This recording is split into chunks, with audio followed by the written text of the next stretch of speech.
So how do you create a brand that truly represents who you are and the products you sell, as well as building a business that you can scale online? That is what this podcast will help you do. My name is Henry Kaminski Jr., and welcome to the Brand Doctor Podcast. Let me just make this statement loud and clear. Jersey's here, Jersey's here.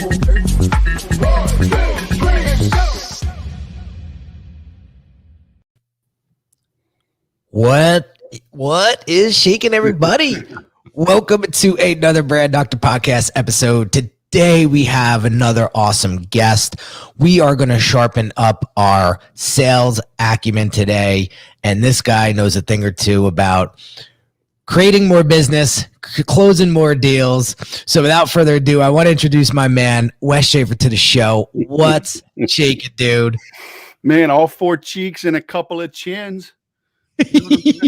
I love it. That might be the most thumping intro music. I gotta up my game, man. You're laying it on thick right at the beginning. It's 7 a.m. here, man. You gotta let me ease into this interview. We like to bring it. Guys from Jersey like to bring it. Nice. Oh man. So Wes, welcome to the show. I read your bio. It's awesome stuff. I wanted to wait and allow you to give the audience a little bit of a background on who you are, what you do, why you do it, and how you got to where you're at right now. And then we'll get into some deep stuff on 5 proven steps to make every sale happen. So I'm going to kick it over to you. I don't even know. Some Filipino wrote that bio for me. I don't even know what it says, man. You can't believe everything you read or see on TV. You know that, right? You know that. I love it. I love it. All right. Maybe I did write it. But, you know, I've got a unique path. I mean, I was in the Air Force, man. I mean, I grew up, you know, blue-collar family, and went in the Air Force because we didn't have money. Did my time. Jumped right into sales. I was 27 years old, had a new wife. We had an infant son. We had another one on the way. And I wanted to get paid according to my production, not just my time and grade. And I was in financial services. I sold mobile homes in Mobile, Alabama. I was in the tech industry for over a decade. Lots of ups and downs. But I was always curious. I was always studying. If the company wouldn't pay for something, I'd pay for it. But usually I got the company to pay for it one way or another. You know, I mean, what good are you in sales if you can't get the boss to pay for a book or a course, right? But one thing led to another. You know, I found a sales mentor, became his first licensee in 2006. So that gave me some intellectual property to reference and to resell. Because, you know, coming up with your own stuff is hard. But that laid the foundation. I trademarked the Sales Whisperer. Here we are now, 15 years later, flapping my gums, putting food on the table. Wow. How fast does 15 years go? Oh, dude. Right? Get started now. Whatever you're doing, stop putting it off. Exactly. Well, we're going to get into some deep stuff right after this quick little message. If you're a business owner who feels your branding isn't truly representing the value that you deliver, check out this free video training that will help you level up your brand's messaging and online presence so that you can start attracting higher quality clients. Visit www.uniquedesignz with a Z at the end, not an S, .net/level up my branding.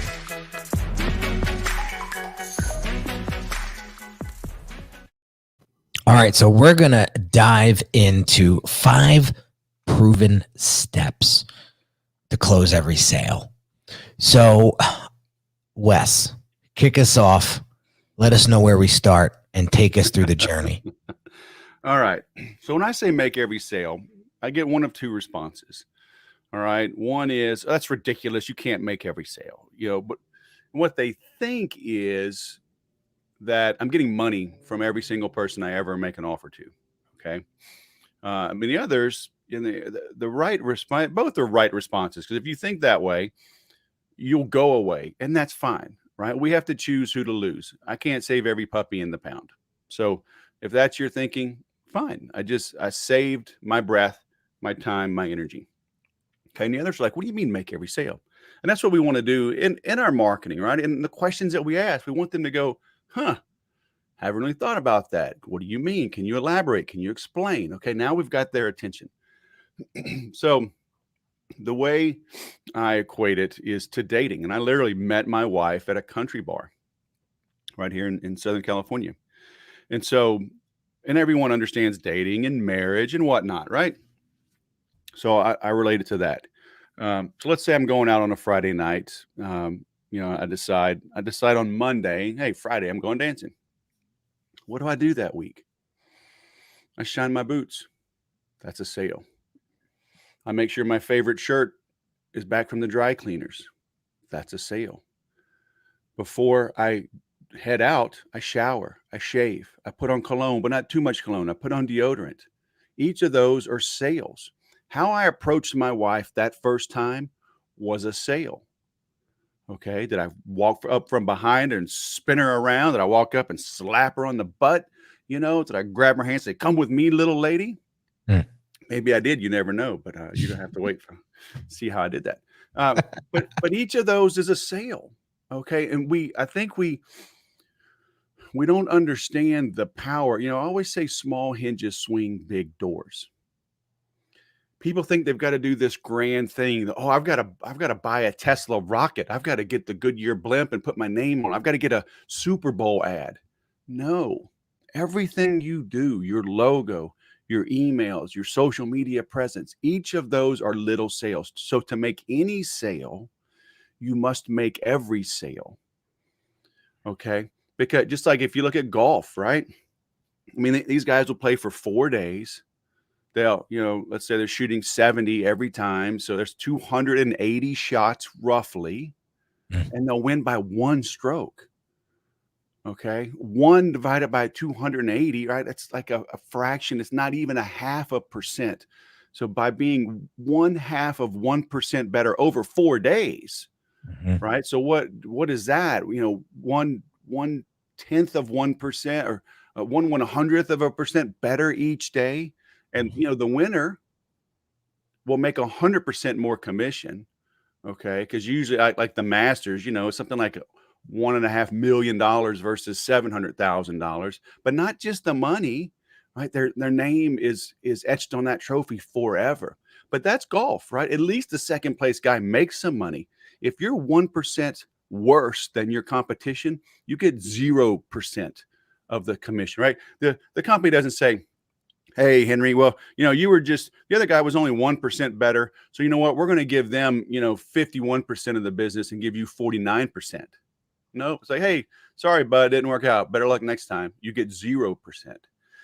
So yes, look for the big things. Look for the exponential gains. They are out there. But in the meantime, what can you do today? What can you do a little bit better today? Okay. And I break this down into 5 steps. And in sales, we're full. We're full of it. Too many people are full of it, right? We have funnels, right? They fill the funnel, and it's pack enough stuff in the top, something's going to come out the bottom. That's okay as a partial concept. The other is a pipeline. Have your stages. You got to shove enough in the front, and something's going to trickle out the back. Okay, that's fine as a partial concept. The problem with those is that they are one direction, right? They're one way.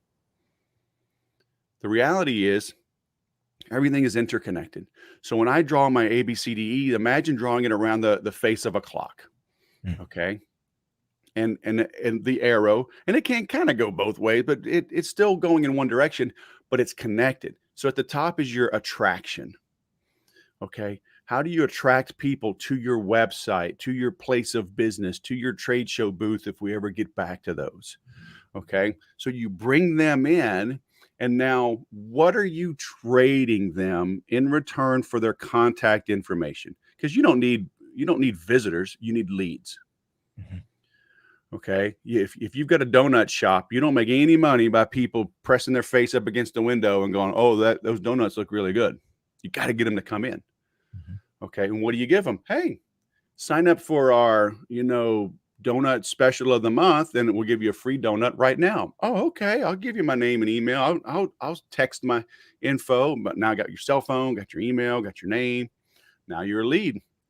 Now I can bond with you. So put that B, somewhere 3 or 4 o'clock position. I can bond with you. Multimedia, multi-step. If I just get your email, it's too easy for you to opt out. Okay. So I've got to think through this. I have an opt-in page. Maybe I have a little quick upsell page. Hey, thanks for opting in. Give me your address and a referral, and I'll give you 50% off, a dozen. Here, I'll give you a free dozen. Well, what the hell? Okay. So now I can mail you, I can call you, I can text you, I can email you. Maybe I look you up on social media. Hey, go like us and follow us on Facebook, Instagram, whatever. Get 10% off your next visit. Now you're going to come back. So I'm bonding with you, multimedia, multi-step. So the C, right? Put that down, 5 o'clock position, roughly somewhere in there. The C is the cash, the close, the customer, the client, the conversion. And a lot of people think the conversion is converting a visitor to a lead, and that's fine. But I look at the conversion, again, going back to dating and marriage. We've been married over 25 years. God bless.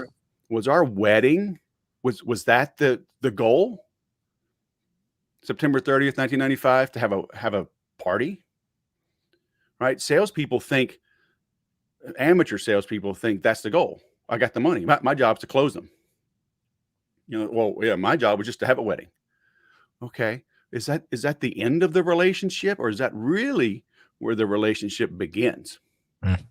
Right? Because anytime before then, it's, you're just kind of fooling around. Once you say I do, once I give you my money, you better perform. Okay. Because the only thing worse than making a sale is having to refund a sale. Yeah.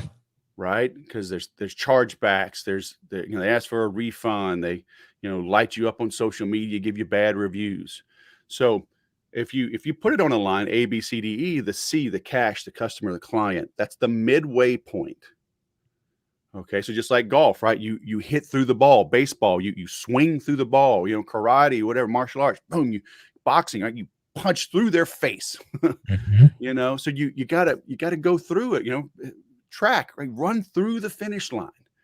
So that's where you get into D, so put the D, whatever, 7 o'clock, 7:30, so this is where you delight. Okay. Deliver this wow experience. So again, just like, hey, the goal is not to just have a wedding, have a party. The goal is to have a life partner, right? So what do I do to ensure every day is better than the last? And if I screw up, how do I fix it? So you deliver this wow experience. And finally, you get to the E, you endear. So if I endear myself to you, now you're giving me 5-star reviews on Amazon. You're taking a picture and sharing it on Instagram. Oh, I got this book. I got this course. They meet you in person. I finally met Henry. COVID locked me down. All I want to do is meet Henry. Look, I finally met. They're fawning all over you. You've endeared yourself to them. And now what happens? All their friends are like, Wes, yeah, he's a goofy guy, but he's not that goofy. Why is he fawning all over? Who's this guy? Henry. Click. Now they're on your website. Attract. Now they opt in. Now you bond with them. Now you got money, and it goes faster and faster and faster. So the funnel and the pipeline, those are valid concepts within the framework, but you've got to think in a cycle, right? Everything's connected. And so, and within each of those, there's 5 or 25 things you can do to improve each of those steps, right? But think holistically like that. And I think you're going to have better results. I love it. That's awesome stuff. And I love how you gave the full 360. Now, one of our live listeners, Bob O'Neill, says, how does this work with really high ticket offerings? So what is a good motivating incremental offer to higher dollar service like consulting? Yeah. And Great question, Bob. I do a lot of consulting. And obviously it's going to be different than if you're giving a free report and, hey, give it for $1, you can get my CD, and whatever. Because higher end CEOs and executives, C-level executives at bigger companies, they're not falling for that. Okay. But I've got a client right now. I went out to see them and I brought some hats. I brought all kind of different stuff. And I knew I was meeting the whole team. I got my sales training flashcards. I gave that to the sales guy. I brought a couple of books. I knew a couple people were readers. I signed my books, gave it to those guys. One guy was into golf. I brought him a hat, right? So I brought them different little things just to endear myself to them. Tangible things, right? People don't throw away hats and books. They may not read the book, but they're going to put it on the shelf and it's going to stay there. Mm-hmm. Okay. So, but in higher end consulting, you prove your value, you prove your competency by the questions that you ask. Okay. Our goal is to ask questions that they can't answer. But it's also some give and take. Just like when you catch up with old friends, right? You'll spend the first few minutes, hey, how you doing? How's the family? How's business? How's your golf game? Blah, blah, blah. And then y'all settle in and you trade stories. Remember that time? Whatever happened to that guy? And you've told the stories 100 times and they're still funny and you still love being together. That's kind of how you bond in that relationship. So when you're meeting with these higher level people, you're asking questions they haven't thought of. You're giving some answers. Okay. Because look, I don't want to dupe anybody into doing business with me. No. Okay. If we're talking and I see this glaring hole, I'm like, okay, look, that's a problem. Here's how you fix it. Y'all can probably do it on your own. If you'd like me to do it, I'd be happy to. But you know what? I met Joe. I met Mary. I mean, these are good people. Are y'all cool? Can y'all fix that? Okay. Why don't y'all do that? And then call me next week, next month, next quarter and see if there's a need still. All of a sudden they're just like dating. Hey, I like you, come see me later. I'll dance again later, but I'm gonna go back to my friends right now. Kind of interested, kind of not. Maybe I am, maybe I'm in love with you. Maybe I'm not. Right. But it's that playing a little bit hard to get because if you're desperate, you can't give it away. Exactly. Okay? So I always say, give away your best stuff for free up front. So I'm asking good questions. I'm answering their questions. But understanding, again, A, B, C, D, E, even within that framework of the meeting, I have an agenda. We've agreed to be honest with each other. I'm not there to give free consulting and free education, but I do have to give some nuggets to prove myself.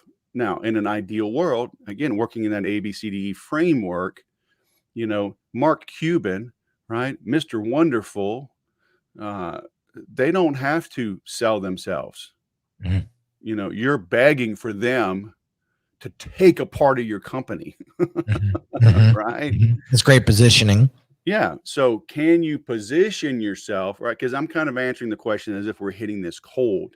But if you're going into a higher end consulting type opportunity, I'm assuming you're somewhat known. They're not just catching you flat footed. You're not just like picking up some donuts and, oh, look, there's a high rise. Let me go to the top floor and see if I can sell some consulting cold. Right. So again, that's A, B, C, D, E, everything. You got to make every sale. How does your website look? How does your photography look? So they're probably checking you out before you ever showed up. So have you written books? Do you have a podcast? Where else have you been interviewed? Have you delivered keynote talks that they can look at ahead of time to shorten that learning curve and get to that sale quicker? Yeah, I everything that you just said is super valid. Bob and I work very closely together, and is a really great question. He's coming through the Brand Accelerator program as we speak, and we're actually developing our client profile and who's our advocate client, who's our outlier client, right? Who's going to be the whales and who's going to be the top 80, the top 80%, right? So he has a very high ticket offer. He just did something with Panasonic that was damn near close to 7 figures as a service offering and crushed it, knocked it out of the park. And like you mentioned before, Wes, like when you're working with executive VPs, they're not interested in downloading a white paper. They're like, can you help me? Right. Can this be awesome? And show me what you got. Really. I don't have time for anything else. Right. So the quicker we can get to that conversation, the better. So perhaps you have a demonstration of expertise in the front end of your funnel that gets them in, or maybe you assess, or you realize, man, they don't know what they don't know. Maybe we got to show them that a virtual experience is not just a Zoom meeting, and it could be a theatrical experience. And so let me show you what we got, right? And then knock their socks off, knock their pants off, and then they'll be like, "Whoa, I didn't even know this existed." So all of that's a sale, right? To what you were saying before. All of those things are like a sale. But here's some things that I want you to pay attention to before we even get to the sales conversation. One is, does the buyer have a significant problem or opportunity that the solution addresses? Number two, does the buyer own the problem? Do they own the problem? Do they understand that they actually have a problem? Does the buyer have a healthy dissatisfaction with the current offerings or with the rate of their improvement? And then lastly, does the buyer trust that you're the best person for the job? If they don't know any of that, they're not buying. They're not buying. So we got to make sure that we address those questions before we move to the sales conversation. But I love what you're saying. I never looked at it that way when you were saying, your website, your logo, these are all quote unquote sales. They're actually buying you. They're buying that experience. They're buying that feeling. And then when they get to the sales conversation, it's usually, basically, if you do this right, it's just like you're going through the motions. It's like, all right, show me what I got to do. Let's make this happen. No, we all make these snap judgments, right? It's literally built into our DNA. It's how our brains are wired. It goes all the way back to being cavemen, in our brains. I'm like, whoa, because you'll notice it if you're out jogging on a trail or something, and you'll just jump because out of the corner of your eye you saw something. Oh, it was a stick, but your brain was like, snake. Jump. Let's jump now. Figure it out later. I remember years ago, so we were living in Texas, and then I was working for a Texas company, but we'd moved to California. And so I had flown back for some meetings, and I didn't have my boots, didn't have my Wranglers, right? I was in black wingtips and slacks, and I met my buddy and his wife at this country bar. So we're hanging out, a song comes on, so how am I going to go dance? I asked 3 women over 2 different songs, and they all said no. I went back and I was talking to my buddy. I said, hey, after twice, I was like, what in the hell? It never happens, right? I'm a big guy. I know how to dance. I literally met my wife at a country bar. Okay. I can own a space on the dance floor. But every time I'd walk, hey, would you like to dance? You get this quick up and down. All right. And they sized me up and they made a decision. All right. This is some city slicker. He's probably visiting from New Jersey. I love it. And they're like, no. And I told him, I was like, man, I've literally never been told no 3 times in my entire life at a dance, for dancing.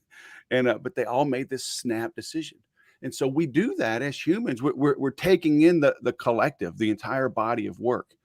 And even if we are hitting them kind of cold, maybe it was a referral, the guy's busy, he agrees to a meeting, we hop on a Zoom call. How are you owning that space right then and there? Because everything matters. Thank you. Thank you for saying that. You got to size it all up, man.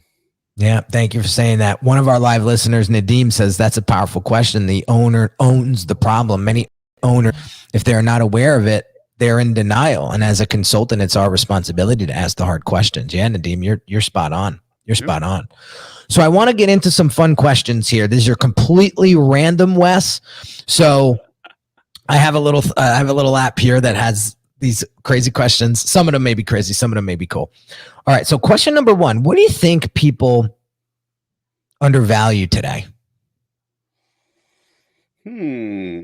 Well, I can put it in perspective of Zoom and distant meetings. Say they understand the value and the power just of even their remote presence. Right. So it kind of ties back to the ABCDE, what does your backdrop look like? You're using one of those virtual backgrounds? How are you dressed? What's your tonality? What's your energy level? Are you standing? Are you standing? Are you sitting? How do you prepare for that meeting? So I think they undervalue the influence and the power they can have, right where they are. Powerful stuff. Yeah. Nonverbals is huge. I get this. I see these questions pop up in the ClickFunnels Facebook group all the time. Like, does design really matter for funnels? And I always say, if it looks like a funnel, I'm out, because there's a trust factor, man. Funnels get a bad rap because people use them the wrong way. Yeah.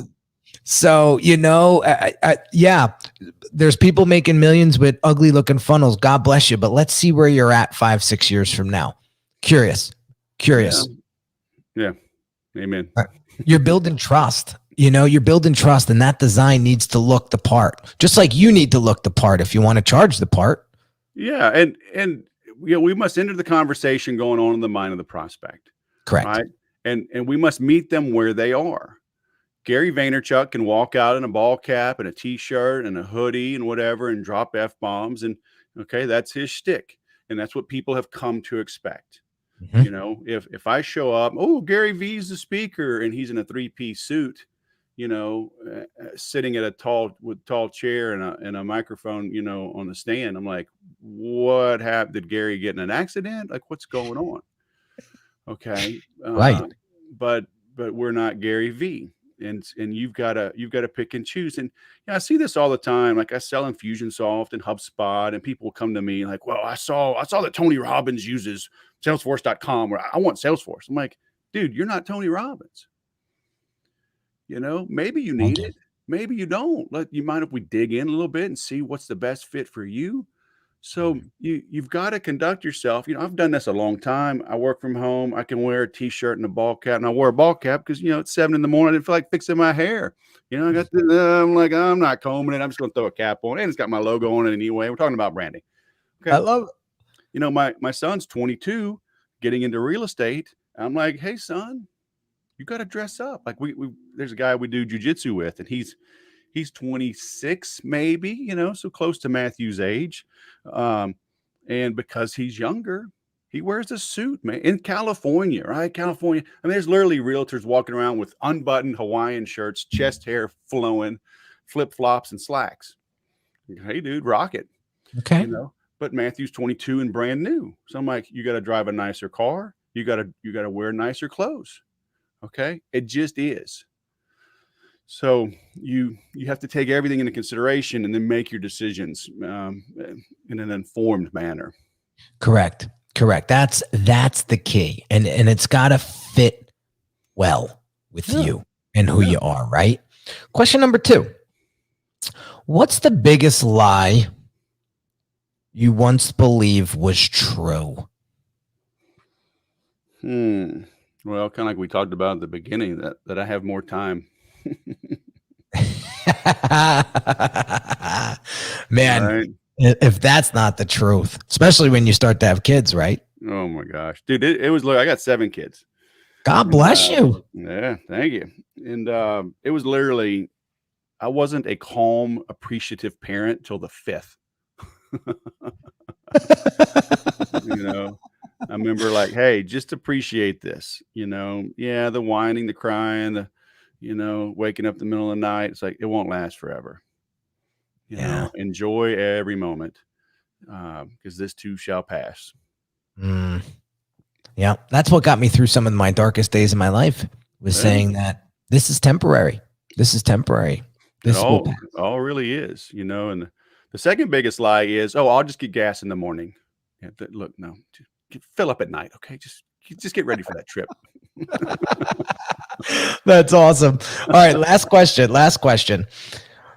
What or who has made the biggest impression on your life in the last year? Ooh, the last year. Probably Jordan Peterson. Mm. I just Why had is my that? wife last night. Have you listened to him much? I've been in conversations, where he's speaking. Yeah. Yeah. And he's got this Interesting cat. Oh yeah. And he's got this whole biblical series that he did.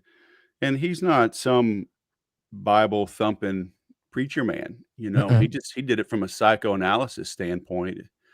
I told my wife, I got to the gym yesterday, and each of these lectures are 2.5 hours long, and just the biblical series is something like 15 or 18 lessons. I forget, something like that. And I've listened, I'm on like my third go round, just trying to understand and not counting his other, just other talks outside of that. But that's a smart dude. And people that want to politicize everything, some may want to shun him, but it's like, any powerful voice you need to pay attention to.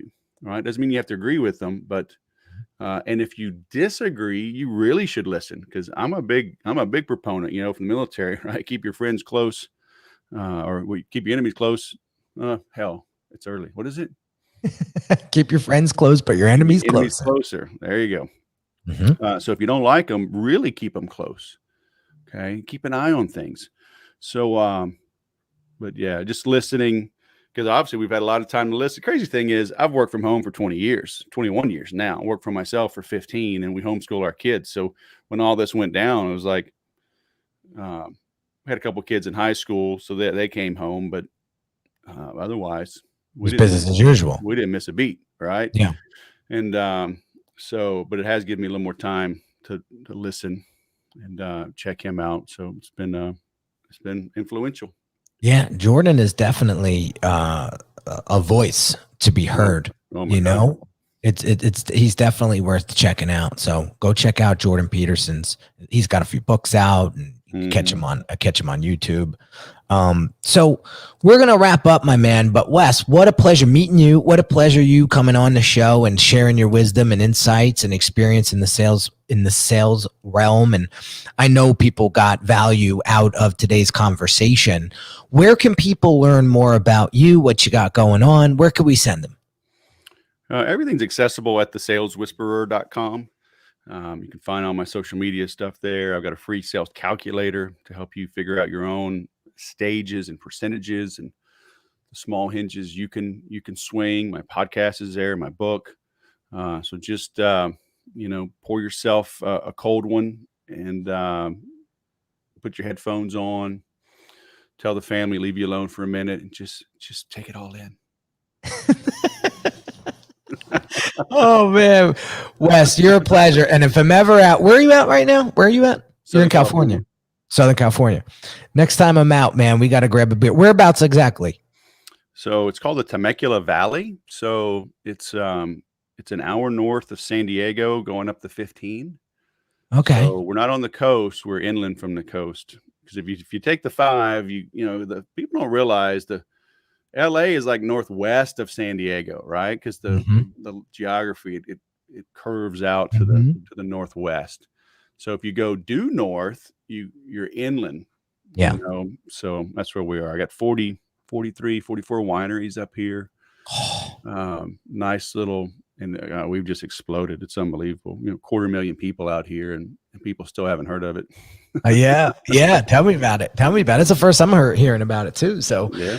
Man, well, listen, keep doing what you're doing, Wes. I love the conversation, and I love the name. I'm a big Dog Whisperer fan. So when I heard inspired me. I was literally watching the Dog Whisperer September 1st, 2006. And I'm like, I'm the sales whisperer, because he trains dogs.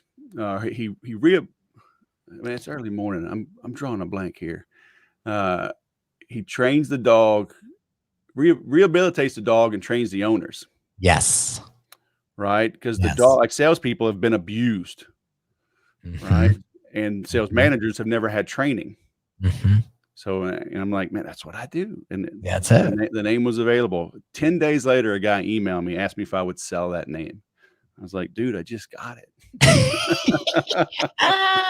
I love it, man. Well, guys, go and gals, check out Wes. I will have all the show. I'll have the link in the show notes. Amazing conversation today. Thank you so much. Thanks for having me. You're very, very welcome. So last but not least, guys, let me know your biggest takeaway. What was most useful from this conversation? Drop it in the comments if you're watching live. Shoot me a DM on Instagram at @thebrandr. Let me know. Take a screenshot of this episode and send it to me and tell me what your biggest takeaway was. What am I doing great? What am I doing wrong that you would like to see improved? Let me know. That is how this show is going to get better and better and better each and every episode. Make sure you drop a couple reviews either on iTunes or Spotify or wherever you're listening or watching this. And thank you for continuously supporting this show and myself and this brand. I could not do it without you. So have an amazing, amazing day, guys. And I'll catch you on the next one real soon.